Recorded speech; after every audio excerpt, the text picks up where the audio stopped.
కరెక్టే. Husband, wife అని అనరు. ఫ్రెండ్స్ ఎందుకో మీకు తెలిస్తే చెప్పండి. శాంతి మీకు తెలుసా? ఆ లేడీస్ ఎవరైనా లైవ్ చూస్తున్నారైతే హస్బెండ్, వైఫ్ అని ఎందుకు చెప్పరు? హౌస్ వైఫ్ అని ఎందుకు చెప్తారో చెప్పండి. అవినాష్ మేము ఎక్కువ ఇంట్లో పనులే చేసుకుంటూ ఇంటికే ఎక్కువ టైమ్ ఇస్తాం గదండీ! సో, మేబీ దానికోసం అయ్యుండొచ్చు. బాగున్నావా? ఓకే. తినేసావా? ఎందుకంటే చెప్పు. ఆడవాళ్ళు ఎక్కువ వర్క్ చేసి తర్వాత హౌస్ వైఫ్ అంటారు. నేనదే అంటున్నాను తిరుమల. ఎక్కువ టైమ్ మనం స్పెండ్ చేసేది ఇంటి కోసమే. క్లీనింగ్, కుకింగ్, వాషింగ్ అని ఇంటి పనులతోనే ఎక్కువ టైమ్ స్పెండ్ చేస్తాం కాబట్టి హౌస్ వైఫ్ అంటారేమో. భాను గారు గుడ్ మార్నింగ్ అండి. ఎలా ఉన్నారు?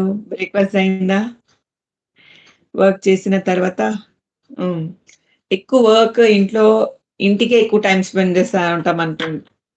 నాకు మీరు కంపేర్ చేసి చూసినా